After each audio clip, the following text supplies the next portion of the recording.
Well, one mum from New Zealand decided to share what her body looked like straight after giving birth, becoming an international sensation when she put unretouched pictures of her post-baby figure online every day for 14 weeks, and it attracted over 2 million views.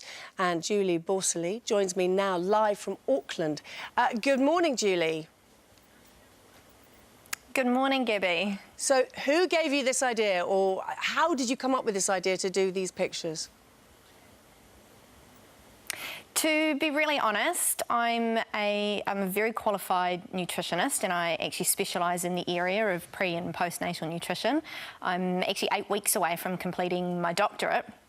And after the birth of my first son, I really struggled. I struggled so much with the changes to my body, the pressure I felt to get my body back, especially working in the industry. And that's on top of course, the fatigue and the hormone changes and, the fact that I was a mum for the first time. And I thought to myself, look, if I struggle and I've got a lot of knowledge in the area, surely other mums must struggle as well. And so after the birth of my second son earlier this year, that's why I did it. I thought, look, if I could help one mum just feel a little bit better about themselves, given the fact that, we've just had a baby, then it would make a difference. And I certainly didn't expect the viral mania that's occurred. When I wrote the blog that detailed the 14 weeks, I sort of pressed send, and I was actually going out to teach a class that evening, so I went out and taught a class. And it was actually in the morning I checked the blog to find that it had been viewed, over 200,000 times just overnight. And that was, it was completely took me by surprise. How do you feel about the people who are saying what you've done is putting people off having a baby?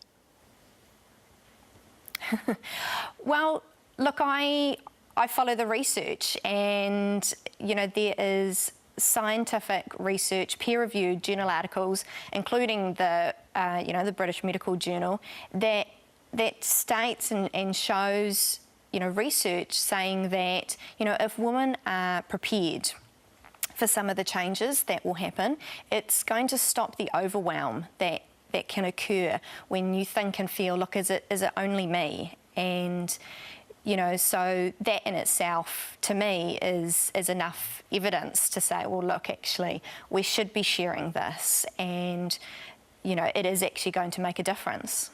Well, it does to me, because lots of people went on and on about the size I was when I was pregnant and afterwards, and I found it debilitating and cruel. Yeah. It's awful. Yeah, and it hits at a time when you're incredibly vulnerable, you're exhausted, you're trying to adjust to looking after this, this tiny little human, and, you're trying to find yourself again. And then to have that, that overwhelming pressure on how you look, not actually focusing on how you feel or, the massive changes that you've gone through as a woman. Yeah, really, really tough. And just lastly, how did your husband take to all of this? What was his reaction to it all? Well, he was the one that took the photographs, and he was really supportive of me the whole way. I couldn't do what I do without him. And he just thinks it's amazing, the response, and for him as a dad, there's big changes for him as well. But being open about some of this is that's where it's at. So yeah. Great to talk to you. Thank you so much for joining us this morning. Thank you so much.